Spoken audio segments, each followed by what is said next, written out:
going somewhere in their Jeep Wrangler.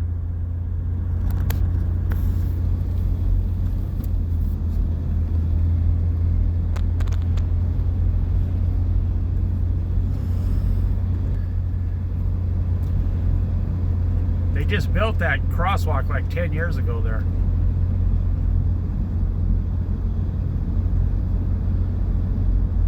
So you can go from Kleewax Lake over to Wohink Lake, just walking.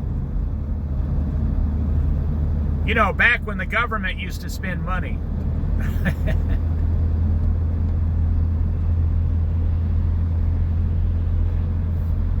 Look at that person. Look, now they just drove off the road.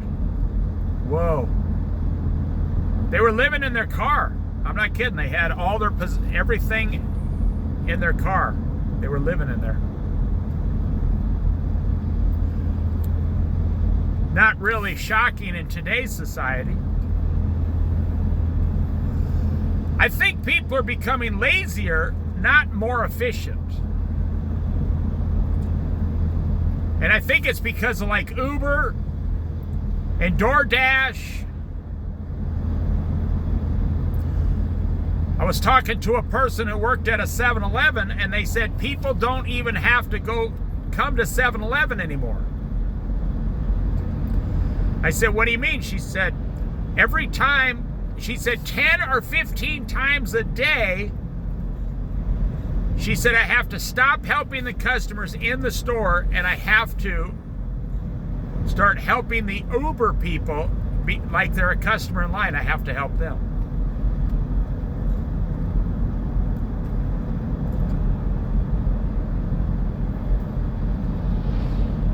She said she literally hates it. She said, you know, at 7-Eleven, you usually got one clerk working there in the register, and you got 9 people waiting in line, and the Uber driver shows up and says, I'm here to pick up my order. You have to stop helping the 9 people. You have to go get a bag or a box and fill the order for the Uber to take to someone back at their house. Or the Uber Eats, I mean. And we call this efficiency when you don't even have to get up and walk to your neighborhood convenience store or whatever to get your junk food.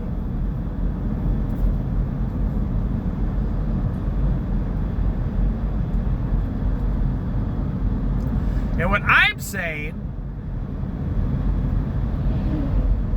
is how lazy it's making people. Because if you can get to the point to where all you want to do is sit at home, guess what? It makes it harder for you to get up and go to work.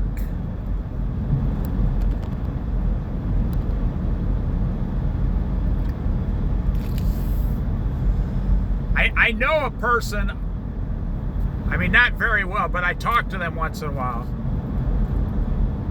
Just here locally. They do 25 of these Uber Eats or whatever it's called, DoorDashes, a day out of their car. That's how they make their full-time living. 25 a day. Wow.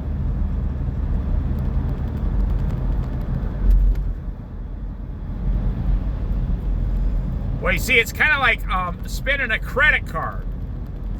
Well, I'm going to put $100 on my credit card and I'll just pay the 25% interest. So it's $125. Well, the same thing with DoorDash and Uber Eats. I'm going to order $15 worth of stuff from 7-Eleven, Safeway, Fred Meyer, whatever, anywhere. Any restaurant, it doesn't matter. I'm going to order it, but then I'm going to have to pay the driver an extra $6, so that's, instead of paying $15, it's $21. See, whenever you add fees onto whatever you're doing, you're screwed in the long run.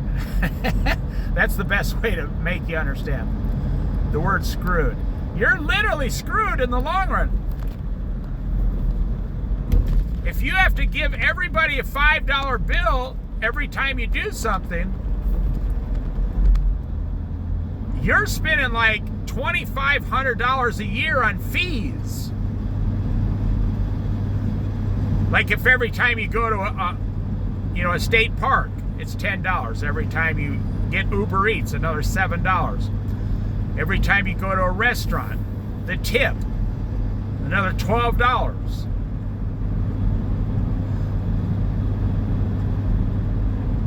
And you got all these fees that add up for a whole year.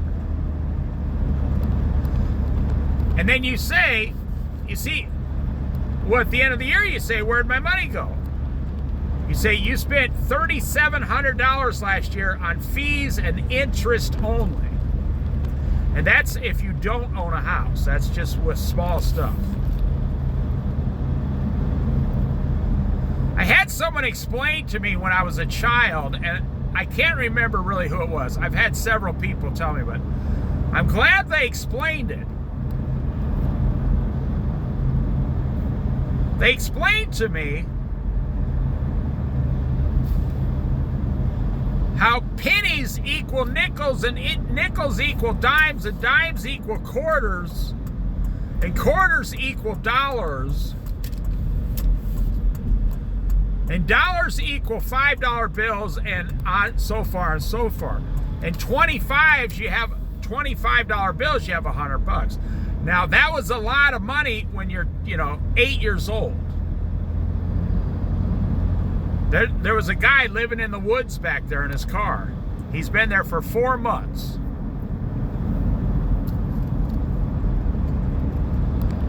So, you see, I asked someone, what good is this penny? And they explained to me, oh, that penny will add up. So you got to understand, this is in 1970. When you could buy a piece of candy for a penny. You could get a pack of small candy for a dime. Like you could get a sweet treats, like sour treat little thing, for 10 cents. And they explained to me, most people throw their pennies away. So if you become like the squirrel, the person who collects the pennies,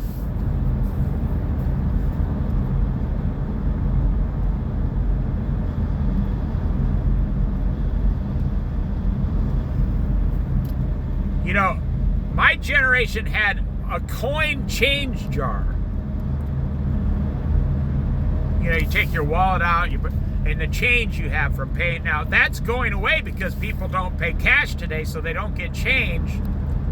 And they never see their money. So instead of paying what the actual price of the item was, and then receiving the change back and putting the change in a jar, what you're doing is, you're paying with a card or a credit card, and you don't get change. In fact, you're paying a fee.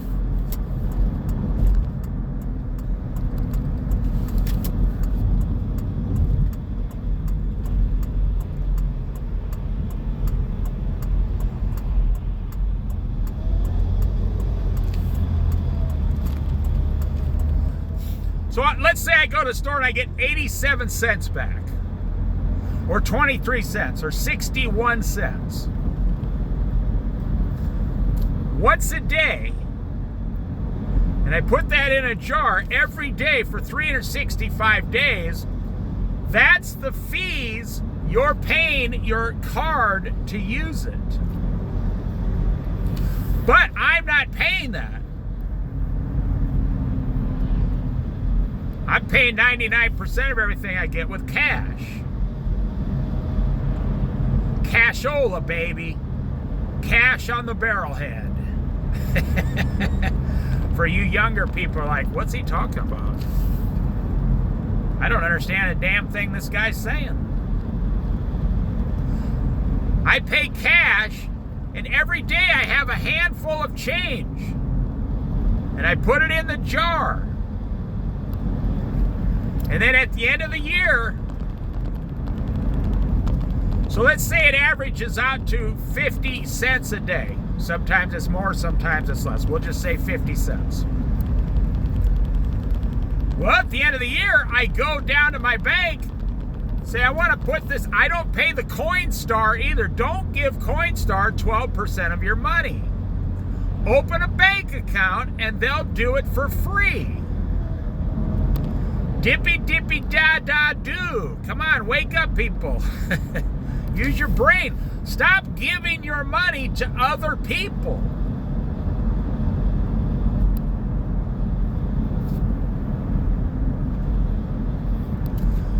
So at the end of the year, I have about close to $170 worth of change.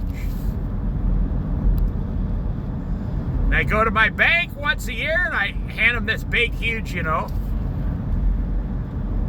tub of metal there, and they smile and they like using that coin machine, and they put it in there and it counts it real fast, all the coins, the pennies, nickels, dimes, quarters.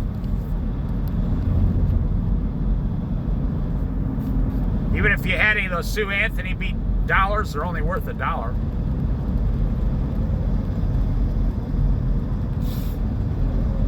Now, I was born in 1962, so, change was actual money.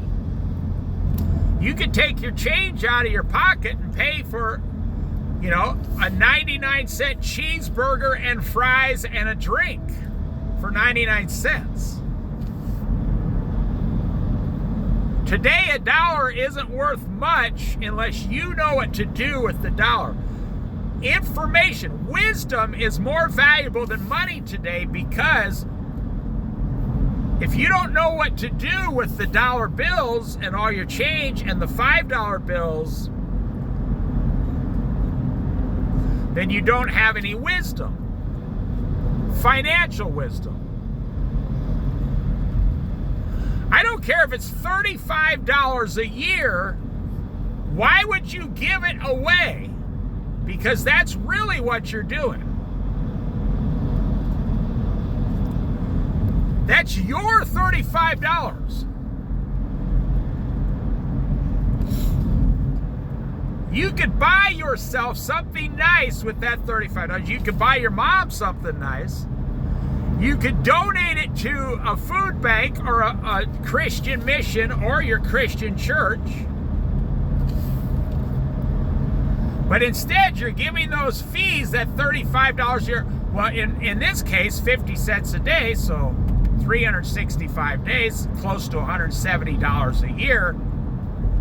And you don't even realize it. You're giving that money to the bank, to the credit card company, to the Uber, to the lady who gives you your coffee. Oh, thank you for... Now, I worked in restaurants a long time. I'm all about tipping. I'm the most generous tipper on the planet.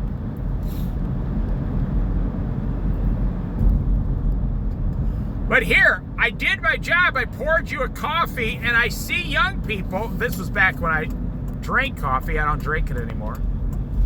And if I did drink coffee, I would make it at home. And so,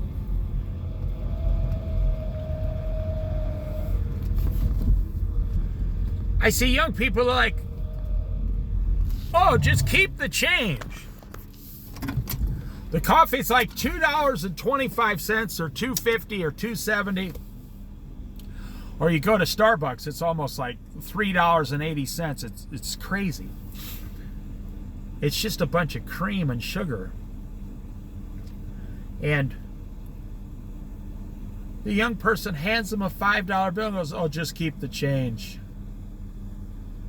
You just gave away $1.50. For someone who, they're not worth $1.50. You're supposed to be tipping 15%. But the deal is, 2 reasons. Number 1 is you're lazy. You're just lazy. And number 2 is you want to look cool in front of the coffee barista, chick. Believe me, she's never going to go out with you because you gave her $1.25 in a tip. Oh, he gave me $1.25 and then we got married and lived happily ever after. Get real. It's not going to happen. She's not going to marry you for $1.25. So anyways, to finish this up, you're giving away hundreds of dollars a year in these types of situations. Hundreds of dollars. You can buy 4 brand new tires for your car. $800 right there. Or if you go to Walmart, they got nice tires for $150 each, so you don't have to spend $600 for 4 brand new tires.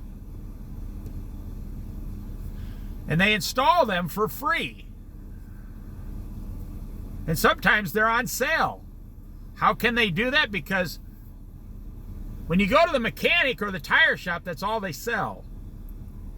So they buy their tires at a much higher rate. But when you go to Walmart, they buy all their tires from China at half the cost that other people buy them at.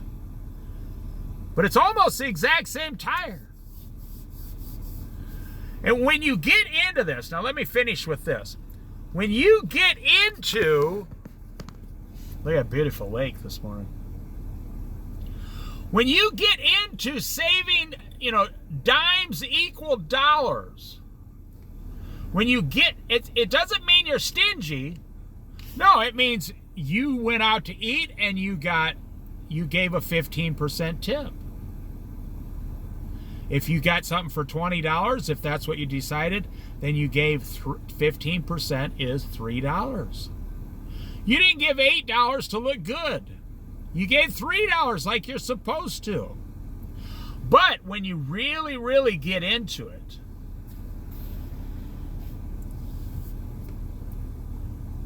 you don't go out to eat anymore. It becomes addictive. You eat at home. It's funny. I'll finish with a cool story. Maybe this will motivate you. I knew this guy. He's like 10 years younger than me. He's still doing it. But he doesn't live in Oregon. He lived in Colorado. And this guy, boy, it was like turning on a light switch with this guy. He was raised poor. And he was skinny and scrawny, but he was like a 200-pound, like 5'10" fat kid. Made fun of in school. The whole works. Every scenario you can think of. And someone got a hold of him, like his wrestling coach, and sat him down and said, this is what your life is like now. If you do these things, and he wrote it down for him and said, this is what your life will be like then. And the kid said, I'm very unhappy. I want a better life.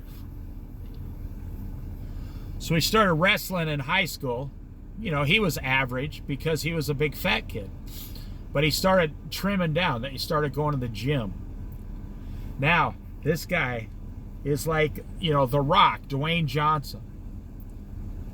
He doesn't look like that, but as you'd look at this guy walking into your business and go, wow, this dude works out.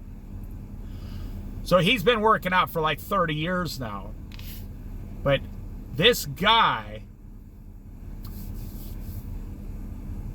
he didn't have any money. There was a point where The Rock, Dwayne Johnson, was flat broke, had no money. There was a point where Oprah Winfrey and Arnold Schwarzenegger had no money. Zero. But they got a hold of these principles, and they stopped giving their money, and they started businesses. Well, this guy, let me tell you, the guy, Like I said, he's probably 53 now. He's 10 years younger than me. He gets up, and by the way, he works at a gym. He became a highly sought-after professional trainer for like $75 an hour. How would you like to make $75 an hour? And he's at a gym, working out. And he owns like 30 or 40% of the gym. You see, and he doesn't just own it, he gets paid $75 an hour to train guys. So he woke up one day and he would go down to the big box store like Costco. And he would buy 60 burritos.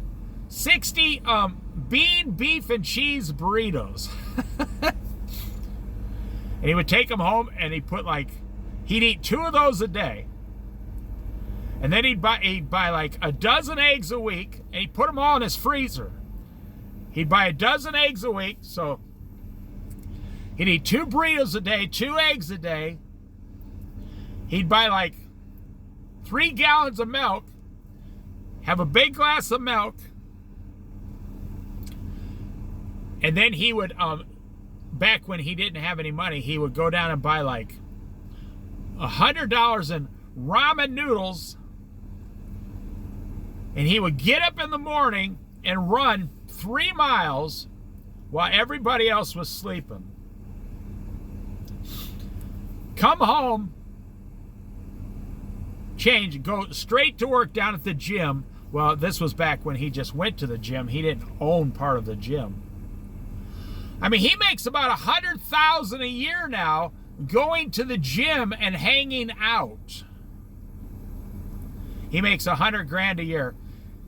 And he's sculpted, and he's the nicest guy. He's nice because he was teased when he was young. Now, that's what they say about The Rock, Dwayne Johnson. He was teased and humiliated a lot in school. So he learned compassion and meekness and humility.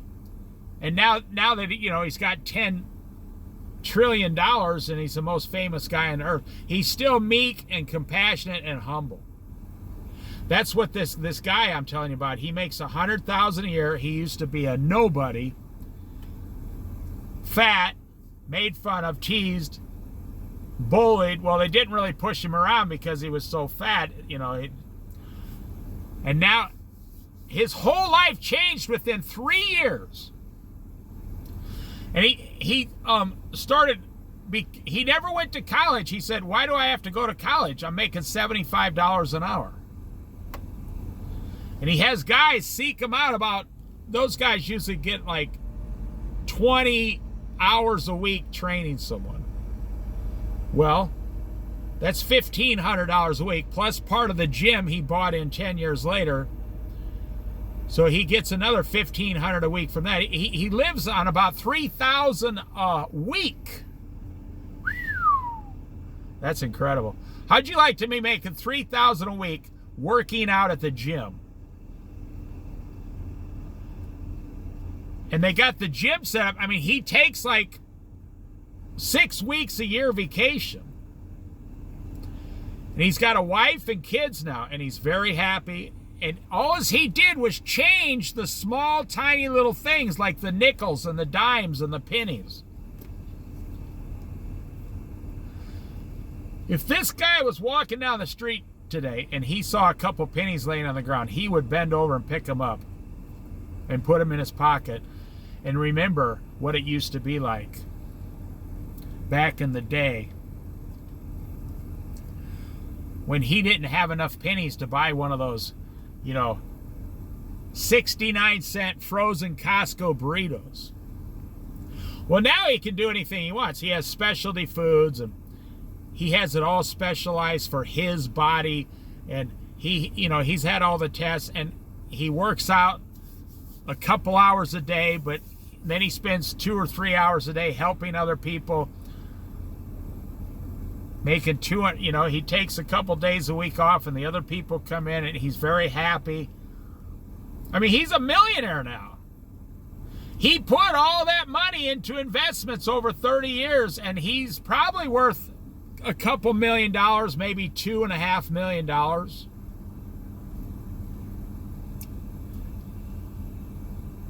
And I'm telling you, when you decide, you know, I like seeing these young guys like 22 years old, they're out of high school, and they say, I'm going to go jogging, I'm going to get in shape because it's free, it burns fat, it doesn't cost me anything, a pair of shoes and sweatpants, and I'm just going to jog down the road every day, 6 days a week, 5 days a week, 5 miles, then I'm going to come home.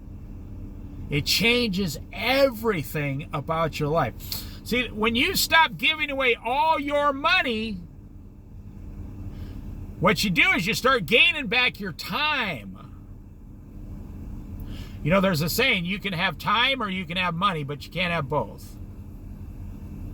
But I'm telling you, if you start getting back, you know, saving your pennies, nickels, dimes, quarters, and dollar bills, then it bleeds into all the other areas of your life you want to save money. What you eat, your rent, everything. I mean, this guy was living in back then he was living in like a $375 a month shoebox. How many famous people have you heard say, yeah, I was living in my car for 4 years right before I got my first big job? You know, they like, okay, we'll hire you down here for $250,000 to do this movie. And boom, you do the movie in 3 months, your whole life just changed. Finances change, everything changes. But they went through the trial of fire when pennies, nickels, and dimes and quarters really mattered. I'm telling you how to become extremely successful at any age. I know a guy who is like 75 years old. He still works part-time, and he's a millionaire. He's worth like $3 million if you include his house. He hasn't sold his house. He's going to give it to his kids, I think. And he rides his bike every morning. He rides a bicycle every morning, 6 days a week. Not like real fast, no, just like around. Like, this guy will ride his bike 8 miles before you get out of bed in the morning. And he's 75 years old. And then he goes and does his part-time job. He has a net worth of like $2.5 million plus his $500,000 house. And his wife's still alive, and she works part-time, and they're perfectly happy, like, we got everything.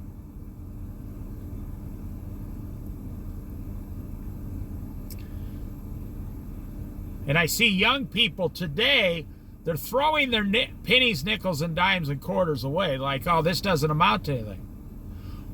Or I give the fees to the credit cards, the banks, the ATMs.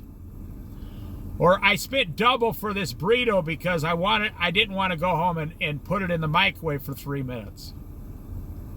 Your food is like, I'm amazed at young people. You can cut back the price of your food 50% starting tomorrow morning. 50%. If you just start cooking everything at home. So if you spend $600 a month on food, you can have $300 extra every month from now on. Almost $4,000 a year. You put that into a good growth mutual fund for 20 years, you'll have over $250,000. Just because you changed the way you cook and eat. You do it at home instead of somewhere else. You don't order out. You don't go buy it. You don't go to restaurants. Well, you know, I just wanted to tell you that story. The rest, I mean, obviously the rest is up to you. But I notice most people who are comfortable don't change. Even if you're just 2 or 3% comfortable enough, guess what? You're not going to change.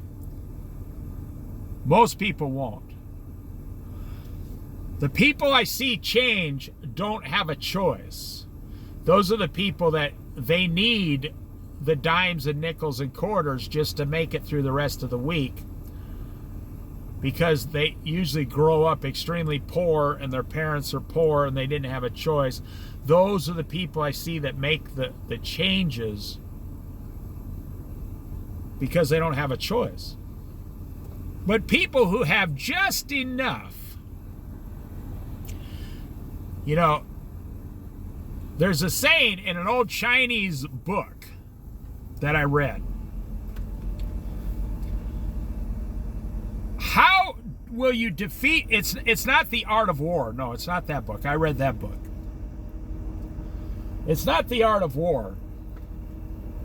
This was a different Chinese book that, you know, it was in English. I don't speak Chinese, obviously. Wang Chinese? No, I don't speak it. So they asked this great general, what's the easiest way to destroy your enemies?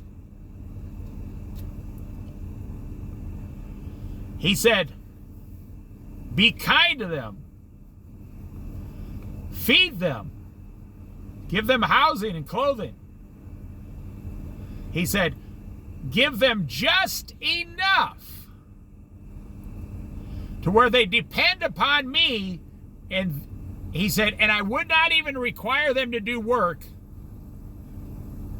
I would, over time, I would slowly turn them into lazy fat men, and I would keep feeding them and housing them and clothing them.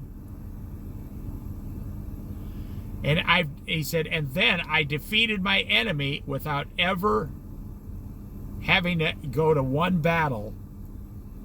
Because if you give a man just enough, like 1% more than he needs, that man will never want to fight you. He will become lazy, fat, and sluggish, a sluggard. You know, when the Lord God brought the Jews with Moses out of Egypt, it was within a few weeks they were complaining. Now, they were slaves. They were working quadruple. And out in the desert, they didn't have anything. But God tested them. They didn't have any food or water for a short little period. And they said, let us go back to Egypt. At least in Egypt, we had food and water. God gave them their freedom to do anything they wanted the rest of their lives. But you see, in Egypt, Pharaoh the king, knew how to keep people in line where they never rebel against you. Give them just enough food and water plus 1%. Plus 1%, and that person will never, ever come against you. Because they become fat and lazy. Well, okay, 2025. 2025. Do you know that 35% of Americans are on welfare? They don't have a lot of money, but they have just enough plus 1%. And the government owns you. And your ambition is gone. Or you go to work for Jeff Bezos and Amazon. He pays about $20 an hour. It's just enough to survive plus 1%. Well, now they said they're going to give $3 raises this year because they can't find employees. But if you stop and do the numbers, $23 an hour for an average person in a larger city where these distribution centers are, $23 an hour is just enough, plus 1%, to pay your rent, your food, your groceries, your gas, a used car. It's just enough. If you have to go to the doctor, you got the insurance. It's just enough, but it's not enough to where you can start saving or doing anything to get ahead or get out of your situation. Because Jeff Bezos, it's his business. Donald Trump does the same thing. Everyone does the same thing. Joe Biden does the same thing if he hires someone to work on his lawn. Hey, I really like that guy.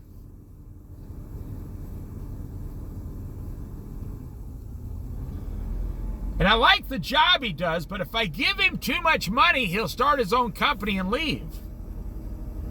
So we give him just enough plus 1% to, and he'll always stay working here.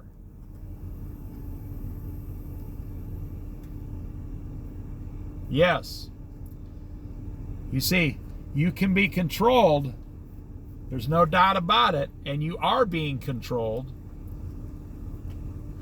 But I'm telling you, if you stop eating out, you stop giving away your money, you stop paying the fees, all this stuff, you can start saving all your money, even at $23 an hour. You can start saving all your money, even at minimum wage, $15 an hour. You can find a way, and you can start saving thousands of dollars a year. And in 20 years, they won't own you anymore. And you can do whatever you want. And of course, I'm a Christian, so you start with Jesus Christ. That's where I learned all this stuff from Jesus Christ. I had a guy, I'll just say a relative once. He wanted me to buy a triplex from him. Back in Iowa, way back in Iowa. He owned a lot of real estate. He says, he gave me this speech, how he likes me, he loves me, we're relatives, he wants to help me out, blah, blah, blah, blah, blah. And he wants me to go into debt $150,000 down at the bank. He'll go down and get the bank loan for me and show me how to do it, everything. And I can start owning real estate. And I says to him, because, we were pretty close, I said, well, you must not like me that much. And he kind of became offended. He says, what do you mean? I says, well, if you truly, truly like me and love me, why don't you just give me the house and then I'll be set for life. If you made a ton of money on this house. He goes, yeah. So if you just give it to me for free. Now I knew he wasn't going to do that. Then I will always get a couple thousand a month income for the rest of my life. I'll be set for life. And he looks at me. He says, yeah, but then I won't get my $150,000. I said, but you're already rich. He said, no, that's not how it works. He said, I guess you're right. He says, I guess I don't like you that much. And I says, he knew I was joking, but I was kind of serious. I mean, if you really love your children, why would you sell them your house for $500,000 with a bank loan? And you say, well, because I want my $500,000. So you love money more than your children. Because when I was growing up, you loved your children so much, you gave them the house. You would live in the house, and when you passed away, you gave it to them so then they could live in it for free and stop paying a mortgage, and then they would have their house on the side in town, or vice versa. Now they have two houses, and they're renting one out. And the one that's paid off pays for the other house, and then at age 50, they're debt-free, and now they're worth $500,000. And it goes to each generation that way. That's what happens in Britain. In the British colonies, rich people never, never, never, ever sell their land. No, that's what made them rich.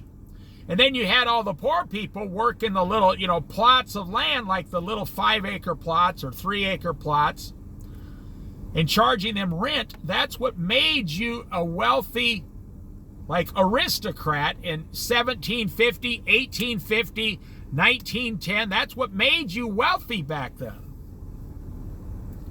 Through land. But what we have now is we have 70 million baby boomers. About 50% of them own a house.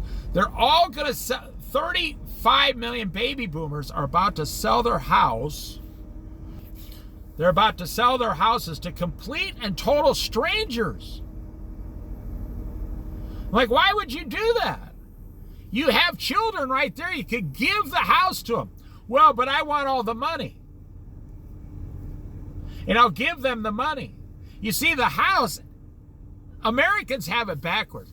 If you never sell the house and your children just move into it, then they can save all the extra money they have.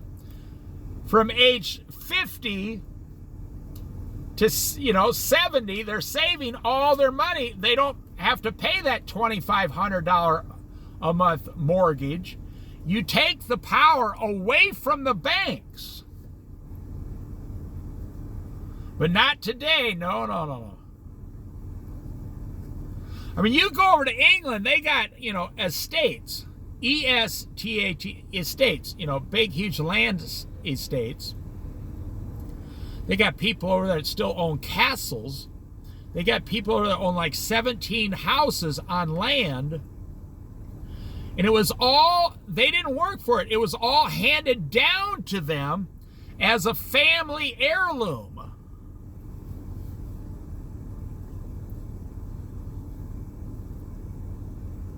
And with the property, they're always worth millions and millions of dollars with the property. And then you would run the property and start businesses out of it, or you'd have a vineyard over here, or maybe you had a big, huge peach or apple orchard that brought in $100,000 a year, or a wine thing that brought in a couple $100,000 a year. And you would run the estate. But what we're doing today, and I'll end the video, we're selling all our stuff, and then you're going to take some stupid cruises, on Carnival Cruise when you're retired, go to Europe a couple times, and go, oh, look, it's the Eiffel Tower. And everything you worked for your whole life, you're giving it away to complete strangers. And then your children are over there struggling like you've never even imagined in today's society. $10 for a bagel with cream cheese, they're struggling. And you're saying, yeah, but I got to see the Eiffel Tower. It only cost me $6,500 to fly over there and stay in motels. All as your children need, they're paying $3,000 a month for mortgage to the bank. You could eliminate that and give them the opportunity of a lifetime and have generational wealth. So, America's been here 250 years as of next year. Why don't we have generational wealth? Why is that? Why is there no generational wealth?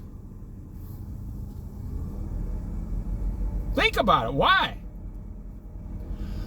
Because every generation for the last 200 years sells everything and gives it away and starts all over again. It's amazing. You tell your children, what I need you to do is completely start over from scratch, like I did. Why would you do that to someone you love? God doesn't do that. Jesus would never do that to his children. The Bible talks about inheritances and passing it down. And, everything Abraham had was given to Isaac. Abraham didn't sell all his stuff and say, Isaac, you're on your own. I'm going to go on vacation for 15 years before I die. No, everything Abraham had was given to Isaac. So what they did, instead of spending time training Isaac on how to handle this millions of dollars he's going to get, how to make millions of dollars, they trained him on how to handle money. You look at Dave Ramsey. I'll give you a modern day example. He's going to give his daughter like $50 million when he dies. He's not training her on how to make money, how to make $50 million. No. He's training her on how to handle and manage the $50 million she's going to be given. And she goes to work every day. She's a very hard worker. He's training her on how to handle the money she's going to be given. But what you're doing in America, 90% of you, you're telling your children, we're going to retire and go play golf while you, our children who we claim to love, are going to struggle for the rest of your life. So when you get to be 70 years old, you can have enough money and go play golf too, like we did. It's the dumbest system on earth, and it all comes out of self. The whole thing comes out of self-indulgence.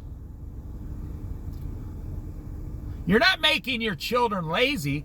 You're teaching them how to handle $1 million that they're going to inherit from you through the house and everything. And if they blow it after you're gone, there's nothing you can do about it. But this is something we should have been training our children since birth. But the average kid today, it's hand to mouth. You get $5, you give it to somebody else and they feed you. You get $5, you give it to somebody else, they give you some gas. You get $100, you give it to somebody else, you get a pair of shoes. We never teach our kids how to feed themselves. I'm talking about today's society, not my generation. The generation today. You're teaching your kids there always has to be a middleman to get what you want. No, you can teach your kids how to cook so you don't give your money to someone else. How to buy the best pair of shoes that'll last 5 years so you don't have to keep giving your money away. How to make a chair, how to make tables so you don't have to go buy them. That's what the Amish people do. The Amish people are some of the richest people in the planet Earth because they don't give their money to other people. Their land is worth hundreds of millions of dollars with all the Amish people, other billions of dollars. They don't sell it. The land produces what they need each generation. And then they make their money other ways, but they don't give it away. And they start their children at age 1 year old how to start taking care of all that wealth. People think Amish people, oh, those poor Amish people. They're some of the richest people on planet Earth. Like in Saudi Arabia, those people don't teach their children how to dig oil wells. They don't teach them how to work for a living. They teach them how to manage what is already there, millions and millions of dollars worth. You're sitting on $1 million as a retired person in America. I mean, with your house, your second house, your 2 cars. I mean, I'm telling you, you give like 70,000. I was listening to a program this guy called in.